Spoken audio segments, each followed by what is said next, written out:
Bonjour et bienvenue dans cette capsule vidéo sur la thématique Covid-19, comment se protéger et protéger les autres.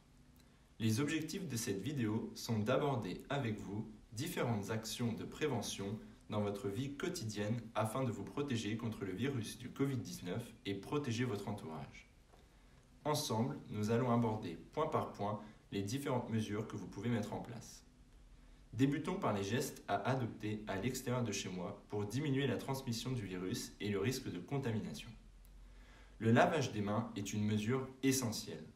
Lorsque je ne suis pas chez moi ou que je n'ai pas accès à un point d'eau avec du savon, j'utilise du gel hydroalcoolique en me frictionnant les mains. Dans les deux cas, le respect d'un lavage des mains correct est indispensable pour en garantir son efficacité. J'évite également de me toucher le visage avec les mains. En effet, si mes mains sont souillées par du virus et que je me touche les yeux, le nez et ou la bouche, il y a un risque de contamination. Je limite mes interactions sociales en limitant le nombre de contacts. Je respecte la distanciation physique en me tenant à au moins 1 mètre de distance avec toute autre personne, par exemple au travail ou en faisant mes courses. Si ce n'est pas possible, je porte un masque homologué couvrant le nez, la bouche et le menton. Je le manipule par les élastiques et je le change après l'avoir porté 4 heures au plus. Je salue les autres sans serrer la main et sans embrassade. Je tousse et j'éternue dans mon coude ou bien dans un mouchoir à usage unique. Je jette systématiquement les mouchoirs à usage unique après usage, puis je me lave systématiquement les mains. Lorsque je fais mes courses, j'évite de porter des gants pour 3 raisons principales. Les études scientifiques nous rappellent que le virus n'est pas contaminant par voie transcutanée. Ainsi, il n'y a pas de risque que le virus traverse la peau saine. Les gants empêchent une bonne hygiène des mains. En effet, il est déconseillé de laver les gants à l'eau et au savon ou avec un produit hydroalcoolique. Les gants ne sont pas prévus pour cet usage et ce type de traitement peut altérer le matériau. Enfin, les gants contribuent à la contamination de l'environnement en touchant différents objets tels que les smartphones, sacs à main, etc. Ainsi, lorsque je fais mes courses, je les réalise sans gants, je me lave les mains au gel hydroalcoolique lorsque j'entre dans le magasin, dès que j'en ressens le besoin et lorsque je sors du magasin. Continuons maintenant les gestes de prévention que je peux appliquer au quotidien lorsque je rentre à la maison. Je me déchausse à l'entrée pour limiter le risque de souiller le sol de mon logement. Puis, je me lave immédiatement les mains. Quels gestes puis-je appliquer à la maison ou à domicile, que je vive seul ou à plusieurs? Je me lave les mains fréquemment à l'eau et au savon. Ce geste est particulièrement important. Il est indispensable de le réaliser avant de mettre la table, avant de préparer à manger et après avoir été aux toilettes. Je tousse et j'éternue dans mon coude ou bien dans un mouchoir à usage unique. Je jette systématiquement les mouchoirs à usage unique après usage et je me lave aussi systématiquement les mains. J'aère régulièrement toutes les pièces du logement et dès le lever. L'aération doit s'effectuer au moins 2 fois par jour pendant 10 minutes. Je nettoie régulièrement les surfaces à l'aide d'un chiffon microfibre ainsi que les objets du quotidien tels que les poignées de porte, les interrupteurs. Regardons maintenant plus en détail, pièce par pièce, les différentes mesures que vous pouvez facilement mettre en œuvre. Tout d'abord, dans la buanderie. Comment devons-nous laver notre linge? La réponse est simple, je lave mes habits en machine avec un cycle à 60 degrés pendant au moins 30 minutes, si mon linge le permet, ou à 40 degrés avec un cycle long. Puis, dans la salle de bain, quelques actions peuvent être réalisées. Chaque personne doit avoir une serviette dédiée.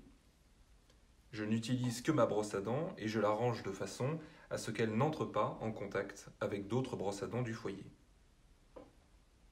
Je désinfecte les toilettes 1 fois par jour avec un produit à base d'eau de javel par exemple.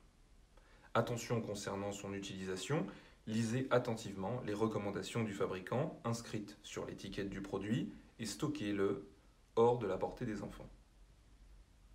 Dans le salon, une des pièces dans lesquelles nous passons le plus de temps, il est important d'insister sur la nécessité de nettoyer régulièrement les surfaces et les objets du quotidien à l'aide d'un chiffon microfibre tel que la télécommande ou les écrans par exemple.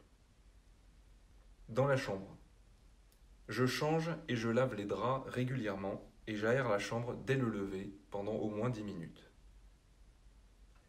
Enfin, dans la cuisine, je change et je lave les torchons et essuie-mains régulièrement, tous les 2 jours par exemple.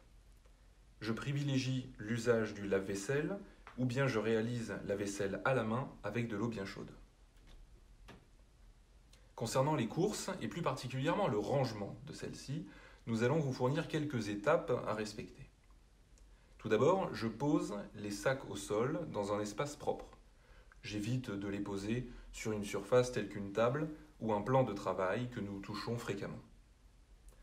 Puis, dans un deuxième temps, je jette les suremballages, qui sont souvent non indispensables à la conservation du produit et ont pu être touchés par un nombre important de personnes, tels que les emballages carton de certains yaourts par exemple. Puis, je nettoie au chiffon microfibre les emballages. Concernant les légumes et les fruits, je les rince à l'eau claire. Attention, nous souhaitons attirer votre attention sur le fait de ne pas désinfecter les emballages, tout comme les fruits et les légumes. Depuis le début de cette crise sanitaire, plusieurs intoxications ont été déclarées concernant l'ingestion de désinfectants. Pour les personnes vivant dans un foyer avec des enfants, il est important de rappeler la nature particulière du contexte actuel. Nous vous recommandons d'expliquer la situation aux enfants tout en restant attentifs à leurs interrogations afin de calmer leur anxiété ou leur angoisse. Un juste équilibre doit être trouvé. Ne pas parler de la situation comme en parler trop souvent peut créer de l'anxiété chez les enfants. N'hésitez pas à vous appuyer sur les sites du gouvernement pour vous aider et éviter les chaînes d'information en continu qui ne sont pas adaptées pour leur âge. Ainsi, comme nous avons pu le voir ensemble, se protéger et protéger les autres, c'est avant tout respecter ces quelques règles au quotidien, sans disproportion. Nous vous remercions d'avoir regardé cette vidéo et nous espérons qu'elle aura pu répondre à vos interrogations concernant les gestes à adopter au quotidien pour se protéger et protéger les autres. Une version téléchargeable et imprimable du document est à votre disposition. Nous vous invitons à cliquer sur le lien pour le télécharger afin de pouvoir l'afficher chez vous. Il peut être utile en cas d'oubli des consignes et vous permettra peut-être de sensibiliser à votre tour vos proches. Prenez soin de vous.